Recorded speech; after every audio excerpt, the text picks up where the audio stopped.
ሻሞና እንዴሉፍ ላጥፋት ከዛ ቻሌንጅ የበዛበት ነበረ ማለት የየሁሉም ሰው ጋር የየራሱ ምክንያት አለው። የየራሱ በጣም ብዙ ሪዝን ይኖረዋል። ለእኔም እንደዛው ብዙ ቻሌንጅ አሳልፌበታለሁ። ብዙ ነገር ከምነግራችሁ በላይ እና ብቻ ይሄንን 2018 አላህ የተሻለ ያድርግልን።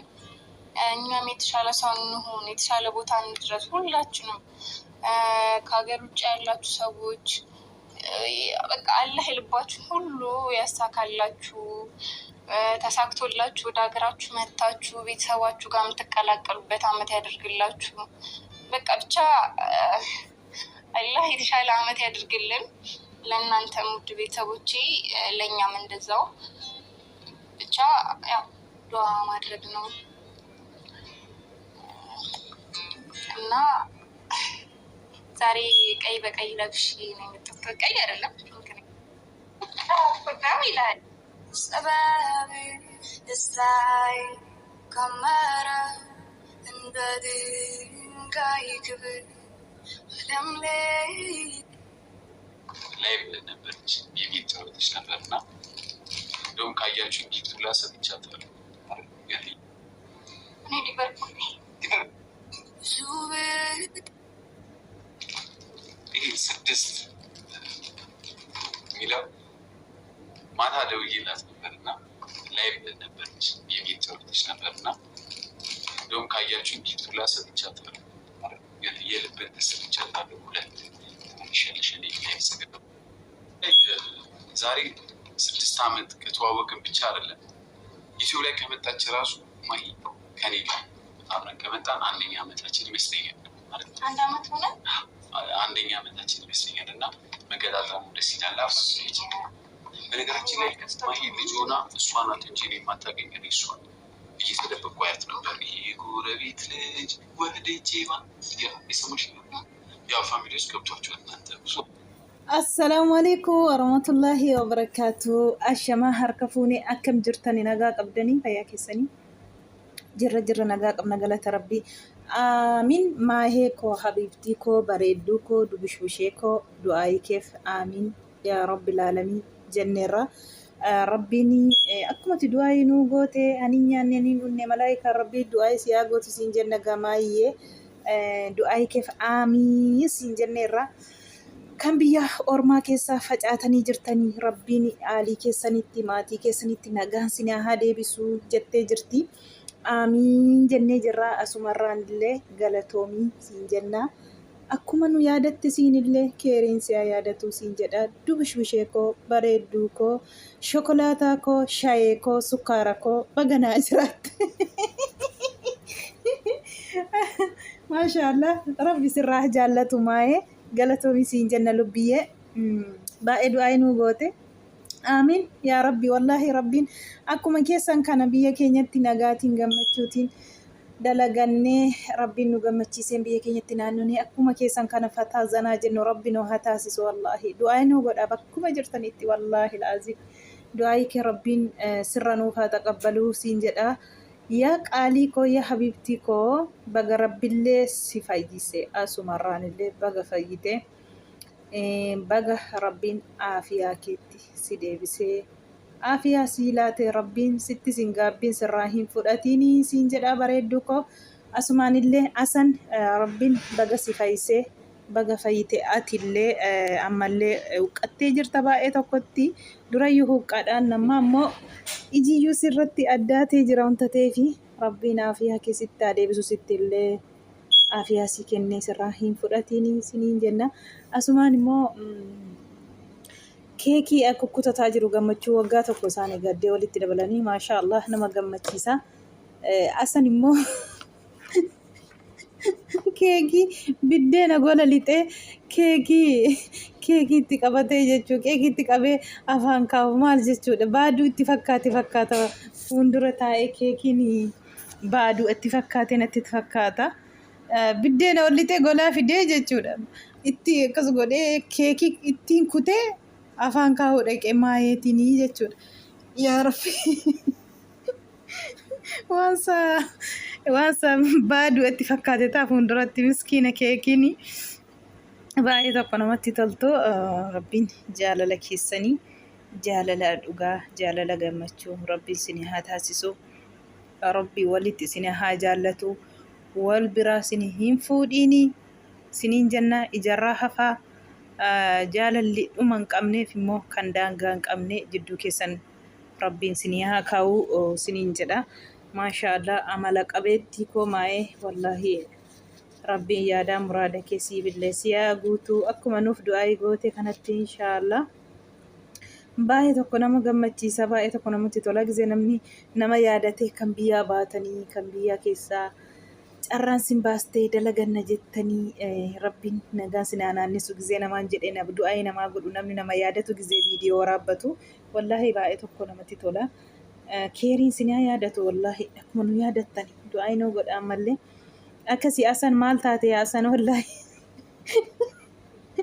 yaasan keekiin baaduu sitti fakkaate maal jechuun mee keekii aqee biddeena golgalee fuudhee ka'ee keekii biddeena keekiitiin kutee afaan kaa'uudhaan naan irraa achi galgaltee miskiina rabbi wallahi laazim gammachuu ishee baay'ee jalaa balleessitame mee keekii maankaatiin kutattee nyaattu ummatan biddeenaan kuttee nyaachuudhattu maaliif jalaa balleessita waan isheen fataazanaa jette qopheessite kanam waggaa tokko jechuudha waan waggaa tokko ga'anii akka kanaan nagaatiin gammachuutis waggaa kana geenyarra jettee keekii ishee bitattee fataazanaatoo jettee asan immoo jalaa balleesse jechuudha keekiin biddeenaan nyaatama takka maal jalaa balleessita mi'aasar maal rakkatte maaltu sitti bu'ee dhugaa rabbi akka kanaan jalaati balleesse jechuudha. Baay'ee tokkollee namatti toltu dhugaa dubbachuu fi jajjabaadha akkuma kanaanii guuzoo wadafiiti ayizoo maayee jabduu cimtuudhaatillee maashaallah jajjabaadha harka ol qabadhaati guuzoo wadafiiti jedha rabbiin sin haa gargaaru rabbi sin haa milkeessu siniin illee siniin jenna. Baay'ee tokko namatti toltu kolfee keekii irra immoo ibidda maalajii keessanii gahee salaam intiniiti yaadadheeni jara keenya kanatu jara warra arabaa kanatu guyyaa aloota isaanii kabbaruun guyyaa aloota kabajuun hin ta'u haraamadha jedhu yeroo hunda kana jechuudha. Garuu gizee kan namaa haraama gizee kan isaanii immoo halaala jechuudha. Ufii ammas akkas jedhaniif oskanii jechuudha mana kana keessa dhugaa wallahi laazim oskanii guyyaa aloota isaanii keekii fidanii kabajatu hundi isaanii wallahi oskaatiin egaa namatti hin bahu garuu namaatiin immoo gisee namatti himanii haraamadha guyyaa aloota kana kabajuun haraamadha jedhu dhuguma haraam muslimni guyyaa aloota guyyaa maalii hin qabu garuu wallahi kan ijoollee isaanis kan ofii isaanis jarri hin dhiisanii hinuma kabajuu jechuudha maqaa barreessanii fidatanii homatti godhanii akka kanaan guyyaa aloota isaanii xiqqaa isaaniirraa guddaa isaaniirraa kaasanii hinuma kabajuu jechuudha as deemanii namaan immoo haraamaa jedhu haraaman beekama garuu immoo otuma haraama ta'uu beekanii hojjetu jechuudha kanaaf asaniif maaheen immoo keekii fiddanii ibsaa keessan ennaan maa inni ibsaan kuni jedheeni ifadha garuu ifa siniifaa godhu homaa miti. An akkasii ta'e rabbiin sinaa babbareecha akkuma bareechaadha yoom akkuma keessan kana zanaa jennee fataa jennee Itoophiitti kana keessa bashannanna laata yaa rabbi yaa Allah yaa gooftaa guddaa inshaallah guyyaan tokko hin darbiti nuufillee inshaallah abdiin kun nu rabbi bira aga lammaffaan immoo maarkiin roota kaleessa yoon taane waraqata hin agarsiisne garuu isheenii roota waraqata hin agarsiisne waamte jennaan aqee akkuma kanaan duraa wajjiniin dhaabatee ishee gargaaru jechuudha. Yoo achi ga'u walii naqee waame abrishiin jechuudha. Waraqata rootaan gizeetti laattu naaf harrami jettee engadda akkana ni farramuuf innatti na waamte jedhee jechuudha abrish. Maarkiin qubarraa hin qabu waa tokkoyyuu hin beeku jechuudha. Kana ani hin argineyyuu jedhee kakatee jechuudha. Isheen duubatti qabatteetti. Isheen illee hin argine inni waraqata isaayyuu jette. Kanaanii naaf harramii jedhee ati kanaaf na waamte jennaan kuna situ hambisuu danda'a. situ hambisuu danda'a malee ani kun nan ilaashatu waami jette jennaan ishee sammuu ishee eeguuf usa isheen godhi jette gochaa jira malee ani kuni situ hambisuu danda'a waan kana malee ana miti jedhee deebisee fi Abrishiif Maarkiin jechuudha. Amma akkasiin jennaani akkanii ku barbaadde jennaan saqaayamtee rakkachuu isheerraa waan ati balleesseera jettee waan hundaa dhiifatama gaafattee jireenya keetti zallaqaan jirtu yeroo hunda kana ciqiccikii wanta ta'eef kanarra akka itti farramtu barbaadaa jedhee jechuudha. Amma maal jedhu goddanyoonni firoonnis goddanyoonnis Ruutaan Maarkiif ma'umayyuu miti garuu Abrishiif Maarkiin firaadha ilma wasiilaa moo akkamii kanaafiyyuu inni hiikii yoo akkatiin hiiku barbaaddaa jennaan eekaa iddeetiin qabannee jedhe malee farramii giddiitiin hin jenne amma obboleessi akkuma argaa jirtanii situyyuu akka inni farramuu goosisaa jira kan jedhanii goddanyoonni illee ifaanillee obboleessi Abrish kun ifaa jechuudha. Akkasiin waamee ka'eeti kootiirraa molqee akkasiin tumuuf waan inni arreedu jechuudha rukutuuf jechuudha. Inni yoo isheen dhugaatti yoo hiikuun barbaanne Maarkiin hiiki jedhee fi hiikamtii miti isheen jechuudha. Inni kunis immoo hiika Abrish yoo jedhee waan Maarkiin jedheen deemee ishee hiikuu hin danda'u jechuudha.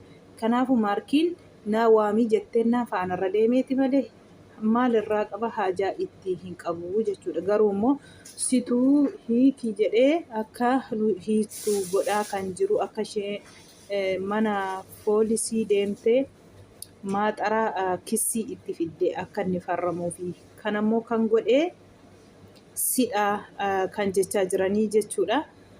Maarkiin immoo ani kana keessaa qubayyuu hin qabu hin beeku si hin argines hiiki giddiitiin immoo hin jenne kan hambisuu danda'u sidhannaan akkan farramuufi reena farramii yoo hin barbaanne maal godharee ani hin jedhe malee ani waan hin godhe hin qabu jennaan mucaa irratti duulanii jechuudha. Dhugaa rabbi asiin waamanii mucaa nyaachuuf maalirraa godhaan fuudhe Maarkiidha moo an fuudhe haadha manaa Abrish malee haadha manaa Maarkii miti. Maarkiitu Abrishitu hambisuu danda'a malee dhuguma Maarkiin maal godhe wanta Ruutaa wajjiniin deemee ishee gargaaree fi akka hiiku barbaada haa hiikifaa jedhanii Allahu Akbar mucaa nyaachuuf jarribboo amma maal egaa amma mucaan kun maal godhe mee rabbiif jedhaati maal godhe yoo kana hambisuu hin dandeenye yoommoo waan isheen jetteetti adeemuun barbaanne saqayoo shuurratoo hiitteyyuu wayyaa jedheen amma situyyuu akkas godhee situyyuu akkas jedhee kan jedhanii mucaarratti duulanii akkasiin kootiirraa molqanii tumuu jechuudha. Egaa yoo nama bira dhaabattanii dhugaa dubbattanii sa'aatii kanatti soba malee nama biratti hin jaallatamtan beektanii yoo dhugaa dubbattanii akka kana rakkattuu jechuudha. Kanaafuu dubbiin kana fakkaata rabbii haa laaffisu malee waan akkasiitii ifatama rabbiin nu haa laaffisu kullii jabaate hunda keenyaaf iyyuu sa'aatii kanatti dhugaan hin mi'ooftu beektanii soba malee sobatu mi'oofti otoo sobdanii fakkaattanii akkasiin jaallatamtan amma inni Maarkiin wanta akkasitti asiin bubbutanii boskiitiin isa wantinii godhan kana otoo akka goddanyoota Abrishii kana sobee as fakkaatee achi fakkaatee akka kanaan godhanii beektanii as fakkaataa achi fakkaataa jaallatu malee nama dhugaarra dhaabbate nama dhugaa dubbate hin barbaadanii jarri. Kanaafuu Maarkiin akka dubbate viidiyoo irratti yoo ta'e waan godhe hin qabu garuu immoo hiiki kan jedhe sidha. Poolisii dhattee kissii poolisii bantee akka hiittu jettee kan fidee jedhanii mucaa irratti duuluu jechuudha. Mucaan maal godhe dura obboleessa kee qayeeshattee gorsattee akka haadha manaasaa akka bultiisaatti akka maanaa haadha manaa of jalaa qabuutti gadi eebuluu qaba malee 50 meeqa durbootaan asiin irratti dhuqqaasu hin beeku inni akka haadha manaa qabu haadha manaa namni qabu dubartii abbaa arge manatti fidee abbaa arge jiniin dhaabatee abbaa arge jiniin bakkuma nama waamanitti yoo argame maal godharee mucaan maal godhe Ana fakkaata viidiyoon koo wanta na dhagaleeffataniif galatooma hundi